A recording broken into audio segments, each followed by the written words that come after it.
ارادی طور پر یزید رحمۃ اللہ علیہ یا یزید لعنت اللہ علیہ یہ دونوں غلط ہیں۔ جب ہمارا موقف یہ ہے کہ لا نحبہ ولا نسبہ تو پھر رحمۃ اللہ علیہ کیا ہوا؟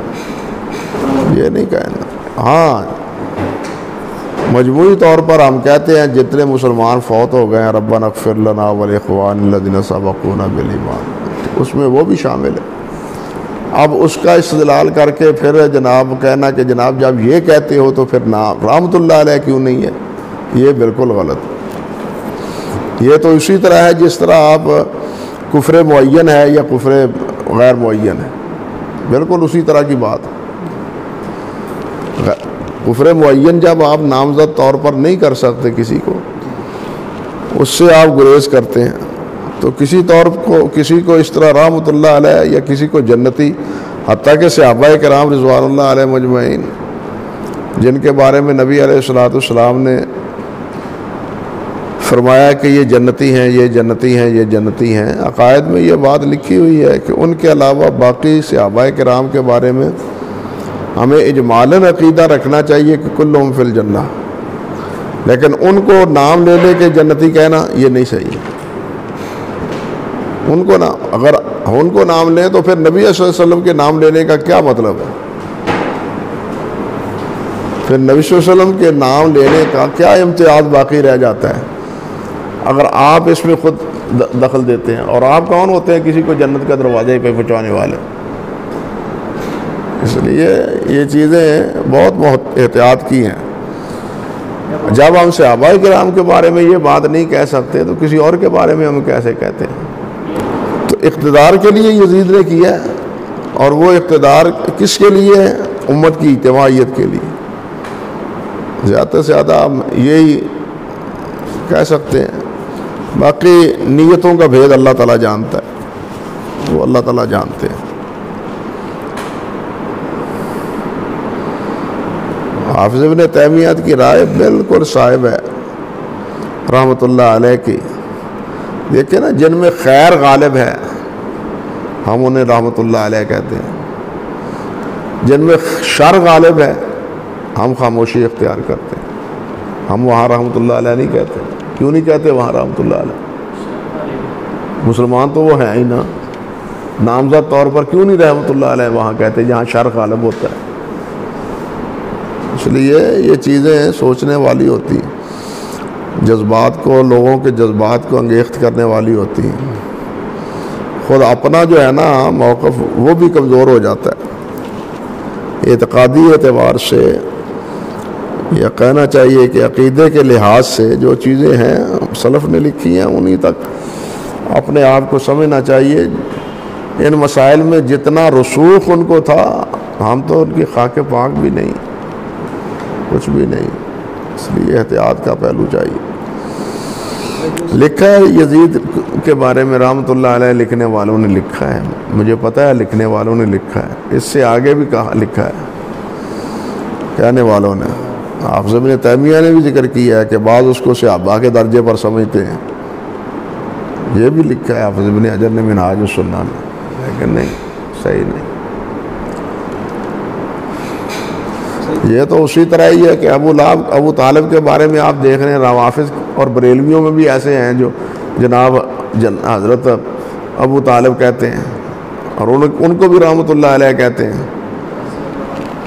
ہاں جی، رضی اللہ عنہ کہتے ہیں۔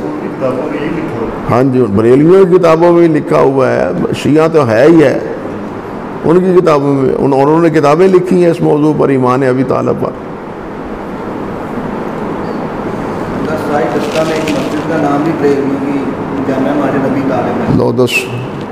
انا للہ و انا الیہ راجعون۔ یہ اس سال عرس بنایا گیا ہے غالباً، یا کیا سیدہ آمنہ طیبہ طاہرہ، بینر لگے ہوئے فیصل آباد اسی موضوع پر۔ انا للہ و انا الیہ راجعون۔ ہاں جی، جو عمر صدیق صاحب نے مانا کیا کہ میں نبی صلی اللہ علیہ وسلم نے کہا میں حسینی ہوں، اور کب کہا ہے میں حسینی ہوں؟ اس نے کہا تھا اپنی تقریر کے اندر کہا وہ اس نے کہا ہے نا، نبی صلی اللہ علیہ وسلم نے کہا میں حسینی ہوں. اس سے دلیل نہیں ہے. اوہو، یہ تو حسین کے بارے میں، حسن کے بارے میں بھی کہا ہے. یہ برتوحیدی صاحب نے کہا ہے، لیکن وہ مانتا نہیں. کہتا میرا معنی جو ہے نا یہ لغت سے بھی ٹھیک ہے، تشریح سے بھی، سب اعتبار سے میرا معنی سے یہ ثابت کیا ہے. یہ مانا تھا اپنے اس نے رد کیا ہے نا ان کا برتوحیدی صاحب کا. اس کے بعد یہ ربط الحافظی سے کہ نبی صلی اللہ علیہ وسلم حسینی ہے. جی حسنی کیوں نہیں؟ کہتا کہ جب کوئی سیدنا حسن کی توہین کرے گا ہم اس وقت حسنی ہوں گے، جب کوئی سیدنا زید کی توہین کرے گا ہم زیدی ہوں گے. یہ جواب دیا اس کو. لا حول ولا قوت. ہم اشعری ہوں گے سب. یہ تو ایسے ہی بکواس ہے.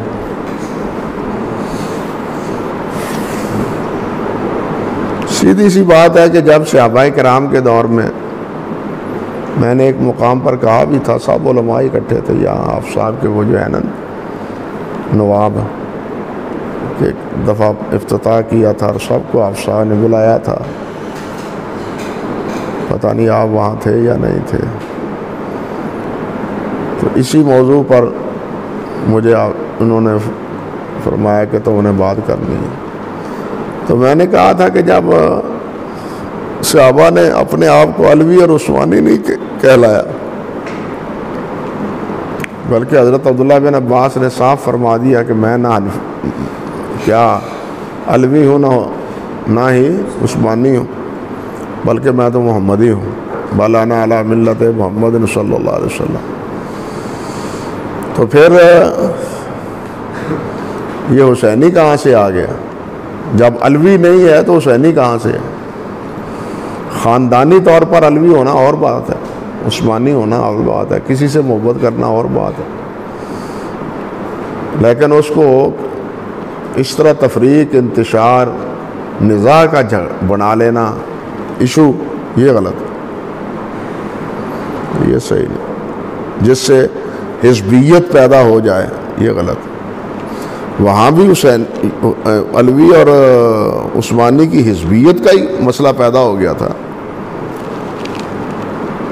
بنو امیہ عثمانی اپنے آپ کو کہتے تھے، علویہ یہی ہے.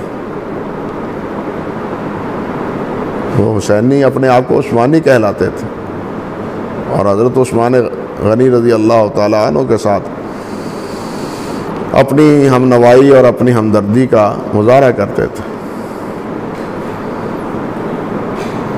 حتیٰ کہ اگر کوئی شاذ مسئلہ حضرت عثمان غنی سے ہوا ہے تو اس پر بھی امویوں نے پیرا دیا ہے اور اس پر بھی انہوں نے عمل کیا.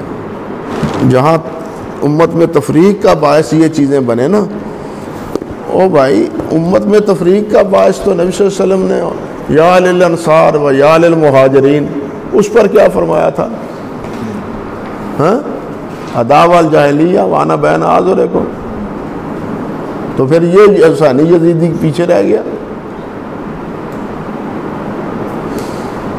جبکہ انصار اور مہاجرین سے مقدس تو کوئی اسم نہیں ہے نا، جن کو اللہ ذو الجلال نے نامزد جنتی قرار دیا. جب اس میں حزبیت پیدا ہوتی ہے تو نبی صلی اللہ علیہ وسلم نے اس کو بھی دعویٰ جاہلیت کہا.